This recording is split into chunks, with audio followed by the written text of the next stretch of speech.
इन बच्चों को न्याय दो, सब बच्चों को न्याय दो, हम बच्चों को न्याय दो। जिन 17-18 बच्चों का इन लोगों ने इंस्टीट्यूशनल मर्डर किया है, उनके परिवारों को न्याय मिले, कंपनसेशन मिले और नैतिकता को मद्देनजर रखते हुए वो कुर्सी को छोड़े। वो उस कुर्सी के लायक नहीं है। क्या लगता है कुर्सी छोड़ देंगे? बिल्कुल छोड़ेंगे। आप यहाँ पे भीड़ सत्ता जो बनती है जनता मालिक है, नेता मालिक नहीं है। पहले तो दिमाग में जरूर बैठा लीजिए। हमारा लोगों को जिस तरह से धर्मों के नाम पर गुमराह करा है, जिस तरह से हमारे लोगों को बांटा है, जिस तरह से हिंदू मुस्लिम सिख ईसाई करके जिस तरह से लोगों को बहकाया है ना, अब हमारा युवा जब सड़कों पे आए ना, युवा हमारे जाग रहे हैं, तो उनको समझ में आ रहा है कि हमारे मुद्दे नहीं है। हमारा मुद्दा है रोजगार, हमारा मुद्दा है शिक्षा, हमारा मुद्दा है स्वास्थ्य। आज आप शिक्षा की मैं बात करूं तो आपकी पूरी प्रॉपर्टी बिक जाएगी, आप लेकिन शिक्षा नहीं दिला पाओ। क्योंकि जिस देश में 2 करोड़ में डॉक्टरी होती है, आप बताइए उस डॉक्टर के अंदर क्या देशभक्ति जागेगी? क्या उस डॉक्टर के अंदर मानव धर्म जागेगा? उसको तो ये आवाज जागेगी कि हमें केवल क्या करना, पैसा कमाना। अब पैसे के लिए क्या करेगा? किसी की टांग काटेगा, किसी का गुर्दा काटेगा, किसी का गर्दन काटेगा, जब तो वो 2 करोड़ कमाएगा। क्या हमारी सरकार शिक्षा क्यों नहीं फ्री कर पा रही? जितनी भी डेवलप कंट्रियां हैं सब में शिक्षा फ्री है। फिर दूसरी बात है ना, शिक्षा और स्वास्थ्य, ये 2 कंपलसरी चीजें हैं। एक बड़ा है जिस तरह से जाति के नाम पर प्रताड़ित करके लोगों को मारा जाता है, जिस तरह से हमारे यहाँ मॉब लिंचिंग होती है, जिस तरह से हमारे लोगों के साथ उत्पीड़न होता है, शायद ऐसा पहला देश होगा जिसमें इस तरह के हालात होंगे।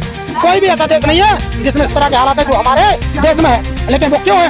क्योंकि हमारे सिस्टम में बैठे हुए लोग निकम्मे हैं, हमारे सिस्टम में बैठे हुए लोग नाकारा है। वो नहीं चाहते हैं कि हमारा कोई भी चीज उजागर हो। उस उजागर को रोकने के लिए हम इतना अत्याचारी बन जाए, इतना हम बाहुबली दिखाएं कि आदमी की आवाज को दबा दिया जाए।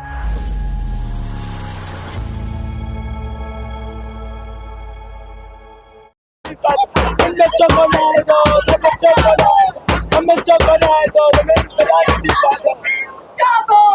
क्या इस्तीफा दे? देखिए, जिन बच्चों का इंस्टीट्यूशनल मर्डर किया है इन लोगों ने, जिन 17-18 बच्चों का इन लोगों ने इंस्टीट्यूशनल मर्डर किया है, उनके परिवारों को न्याय मिले, कंपनसेशन मिले और नैतिकता को मद्देनजर रखते हुए वो कुर्सी को छोड़े। वो उस कुर्सी के लायक नहीं है। क्या लगता है कुर्सी छोड़ देंगे? बिल्कुल छोड़ेंगे। आप यहाँ पे भीड़ देख के समझ सकती हैं कि कुर्सी उनको छोड़ना पड़ेगा। अब तो हमारे साथ किसान भी खड़े हैं और सारे स्टूडेंट यूनियन भी एक साथ आ गए हैं और खाप पंचायत ने भी अनाउंसमेंट जारी कर दिया है कि अब वो हमें समर्थन देंगे। जी बिल्कुल देंगे और इनको सिंहासन खाली करना पड़ेगा। ये उस कुर्सी के योग्य नहीं है और इस देश के हर एक युवा, हर एक छात्र अब समझ गया है कि अब ये उस कुर्सी के लायक नहीं है। उनको छोड़ना पड़ेगा और उनको बिना हटाए हम जंतर मंतर खाली नहीं करेंगे। जितने भी मंत्री हैं लगभग बहुत ज्यादा करप्ट हैं और न रेल का काम। देखो इस देश में सब कुछ बिक गया, रेल बिक गया, तेल बिक गया, कोयल बिक गया, मतलब कोई भी सरकारी संस्था नहीं है जो बिक गई। एक संस्था का और नाम है वो अभी बिकी। समझ जाइए कि इस सरकार ने चंद पूंजीपतियों के लिए पूरा सिस्टम ही बेच दिया है। और जब देश का पूरा सिस्टम कोई सरकार बेच दे तो उससे बड़ी खतरनाक सरकार कोई हो नहीं सकती है। इस सरकार को सही तरह से सबक सिखाना है और सही तरह से काम करवाने हैं तो हमें गलत लोगों का विरोध करना ही होगा। गलत है तो विरोध है और सही है तो सम्मान है। जो नेपाल में जिस प्रकार से वहाँ पे बनाया गया, क्या यहाँ पे हो सकता है वैसे? मैं जो कहता हूँ, मैं फिर आ जाता हूँ मोदी जी के ऊपर। मोदी जी कहते थे ना मैं खाऊंगा और ना खाने दूंगा, तो अब मोदी जी को क्या जरूरत पड़ रही? मैं एक बंगाल का उदाहरण बता देता हूँ आपको। अभी बंगाल में जिस तरह से ममता हारी और हारने के बाद सारे चोर इनके साथ पहुंच गए, तो ये बताए हमारे गले में क्या फूल आ जाएगा तो हम भ्रष्टाचार मुक्त हो जाएंगे क्या? मोदी ने जिस तरह सिद्ध करा, जितने भी मवाली, जितने भी गुंडे, चोर और चक्के, जितने भी थे मेरी पार्टी में आ जाओ, सारे दूध से धुल जाओगे। तो आप क्या सिद्ध करना चाहते हो? क्या इस देश की जनता बेवकूफ है? क्या इस देश की जनता मालिक नहीं है? क्या आप मालिक हो? आप इतने अहंकार में क्यों? आपका जो अहंकार है ना, अहंकार, रावण को अहंकार हुआ था तो वो डूब गया था। इसी तरह जब अहंकार होता है तो वो सत्ताएं डूब जाती है। और अब समय आ गया है, या तो आप अहंकार को सुधार लो और नहीं सुधारोगे तो जनता आपको सुधार देगी। महीना तो 3 साल हमें सिर्फ 29 में चुनाव, 3 साल टाइम, उसके पहले फिर कैसे क्या करेंगे? सर 29 में चुनाव तो मैं कहता रहा हूँ कि सत्ताएं जो बनती है जनता मालिक है, नेता मालिक नहीं है।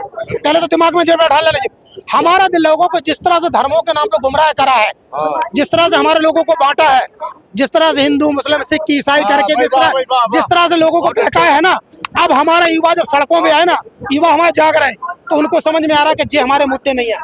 हमारा मुद्दा है रोजगार, हमारा मुद्दा है शिक्षा, हमारा मुद्दा है स्वास्थ्य। आज आप शिक्षा की मैं बात करूं तो आपकी पूरी प्रॉपर्टी बिक जाएगी, आप लेके शिक्षा नहीं दिला पाओगे। क्योंकि जिस देश में 2 करोड़ में डॉक्टरी होती हो, आप बताइए उस डॉक्टर के अंदर क्या देशभक्ति जागेगी?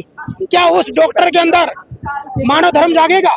उसको तो एक ही हवस जागेगी कि हमें केवल क्या करना, पैसा कमाना। अब पैसे के लिए क्या करेगा? किसी की टांग काटेगा, किसी का गुर्दा काटेगा, किसी का गर्दन काटेगा, जब तो वो 2 करोड़ कमाएगा। क्या हमारी सरकार शिक्षा क्यों नहीं फ्री कर पा रही?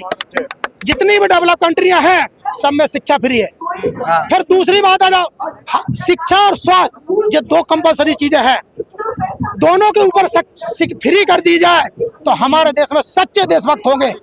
जैसे देश में आज इतनी समस्या है, बेरोजगारी, महंगाई, छात्र यहाँ प्रोटेस्ट कर रहे हैं, सुसाइड कर रहे हैं कुछ छात्र जो नीट के, लेकिन जब मेन स्ट्रीम मीडिया उन्हें दिखा पा रही है सब चीजों को, क्या वजह लग रही है? मीडिया सर, इस देश की मीडिया नहीं है।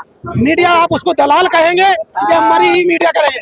हमारे देश की मीडिया ने सही तरह से काम करा होता तो हमारे देश का ये हाल नहीं होता।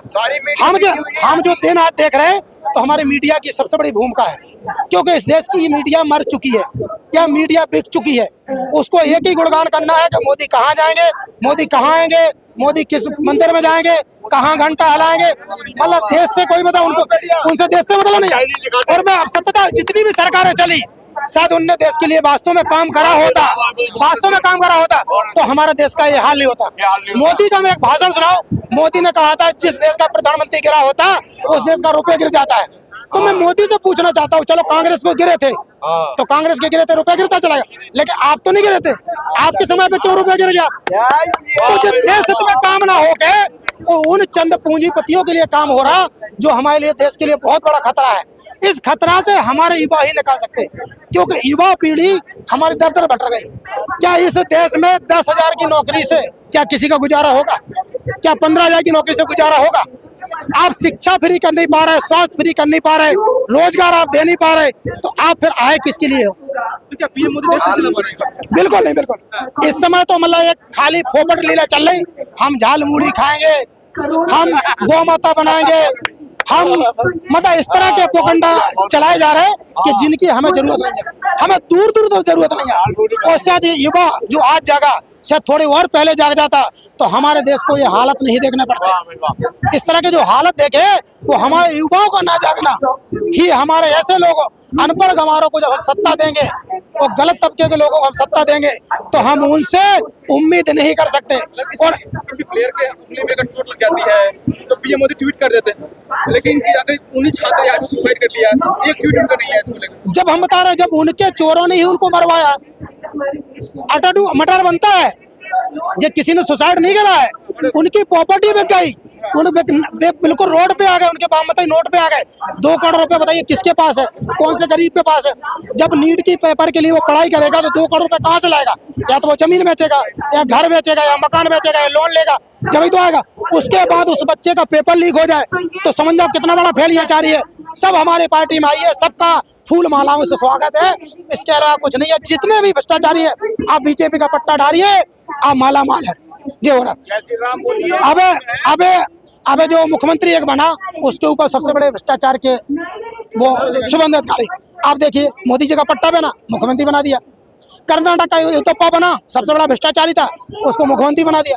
मतलब जितने भ्रष्टाचारी इसमें जा रहे, अजित पवार आया उसको मंत्री दे दिया।